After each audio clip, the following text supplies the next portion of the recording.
혹시 지나간 일에 대한 후회, 아직 오지 않은 일에 대한 불안, 이런 생각들 때문에 현재를 놓치고 계신가요?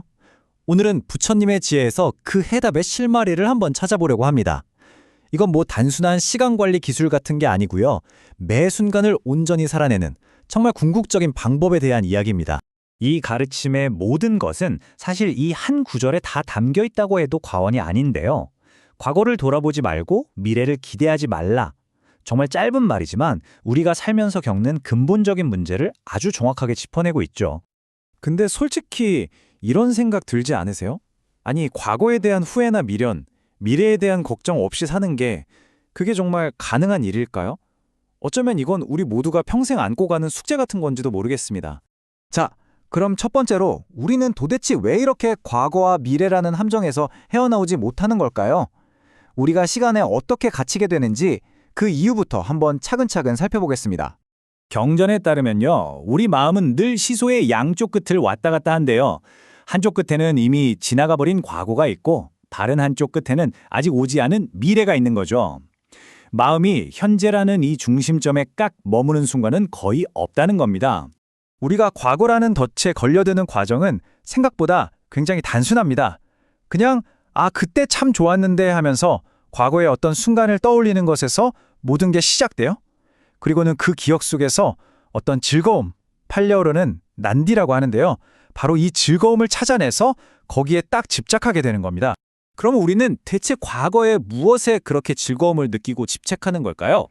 경전에서는 딱 5가지를 짚어줍니다.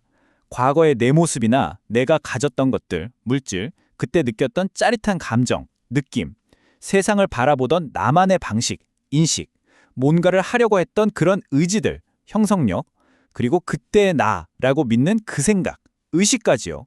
이 모든 것들을 붙잡고 거기서 즐거움을 찾으려고 한다는 거죠. 그리고 이 함정은요, 과거에만 있는 게 아닙니다. 미래에는 내가 꼭 이렇게 되어야지 하는 막연한 기대나 환상에도 우리는 정확히 똑같은 방식으로 집착하면서 스스로를 꽁꽁 묶어버리는 거죠. 이렇게 과거와 미래가 우리를 묶는 함정이라면 그럼 도대체 여기서 빠져나올 방법은 뭘까요? 자, 두 번째로 그 해답인 현재를 통찰하는 법에 대해 알아보겠습니다. 어떻게 하면 흔들리지 않는 마음을 기를 수 있을까요? 그 열쇠는 바로 빠추빤나, 즉 현재라는 개념에 있습니다. 근데 이게 그냥 지금, 여기 이런 뜻이 아니에요. 지금 이 순간에 내 안에서 일어나는 모든 현상들을 어떤 판단이나 감정의 동요 없이 있는 그대로 꿰뚫어보는 깊은 통찰을 의미합니다. 바로 이 구절이 그 방법을 아주 명확하게 보여주고 있는데요. 지금 일어나는 생각이나 감정을 그저 바라보되 파도에 휩쓸리듯이 거기에 끌려가지 말라는 겁니다. 마치 강물 한가운데 있는 단단한 바위처럼요. 동요하지 않는 마음으로 그저 알아차리고 그 상태를 꾸준히 키워나가라는 거죠. 그런데 말이죠, 이게 말처럼 쉽지가 않잖아요. 내 안에서 폭풍처럼 일어나는 감정이나 생각들 앞에서 대체 어떻게 해야 흔들리지 않을 수 있을까요? 여기에 대한 가르침은 정말 파격적입니다. 흔들리지 않는 유일한 방법은 계속해서 변하는 이 5가지 요소들을 더 이상 나라고 또는 내 것이라고 여기지 않는 거예요. 이 몸이 내가 아니고 이 느낌이 내가 아니며 이 생각과 의식조차 진짜 내가 아니라는 것을 통찰할 때 우리는 비로소 그 무엇에도 흔들리지 않는 자유를 얻게 된다는 겁니다. 그런데 이 수행이 왜 그렇게까지 중요할까요? 세 번째, 이 가르침은요, 이게 단순히 마음 편하자고 하는 그런 수행이 아니라 우리에게 지금 당장 필요한 아주 절박한 과제라는 걸 일깨워줍니다. 그 이유는 바로 죽음이라는 현실 때문입니다. 이 구절은 좀 서늘하기까지 한데요. 우리 삶의 유한함을 정면으로 보게 만들죠. 내일 당장 죽음이 찾아올지 그 누가 알겠습니까? 우리가 온전히 깨어서 살아갈 수 있는 유일한 시간은 오직 지금 이 순간뿐입니다. 왜냐하면 저 거대한 죽음의 군대와는 그 어떤 협상도 할 수 없으니까요. 모래시계에 모래알이 쉬지 않고 떨어지듯이 우리의 시간도 계속 흘러가고 있습니다. 그래서 핵심은 바로 이겁니다. 우리가 깨어있기 위해 노력할 수 있는 시간은요, 내일이나 다음 주가 아니에요. 모래알이 떨어지는 바로 지금, 이 순간, 단 한 번뿐이라는 사실입니다. 자, 그럼 이제 이 모든 가르침을 한번 종합해 보겠습니다. 과거와 미래의 함정에서 벗어나서 죽음을 기억하면서 현재를 통찰하는 이 수행의 궁극적인 목표는 과연 무엇일까요? 마지막으로 하룻밤의 현자가 되는 길에 대해서 알아보겠습니다.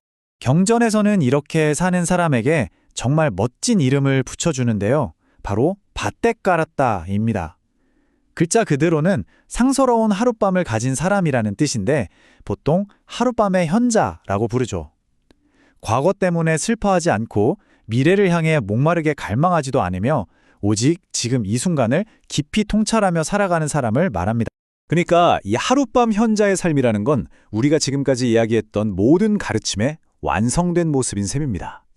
과거에 얽매이지 않고 미래를 기대하지 않으면서 현재를 꿰뚫어 보고 부지런히 지금 해야 할 일을 하며 그 어떤 상황에서도 흔들림 없이 살아가는 삶, 바로 이게 우리가 가야 할 길이라는 거죠.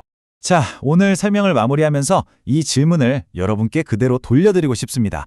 잠시 한번 스스로에게 물어보시겠어요? 당신의 의식은 지금 어디에 있습니까? 이미 지나가 버린 과거에 머물러 있나요? 아직 오지도 않은 미래를 헤매고 있나요? 아니면 모든 것이 시작되고 모든 것이 존재하는 바로 지금 여기에 있습니까?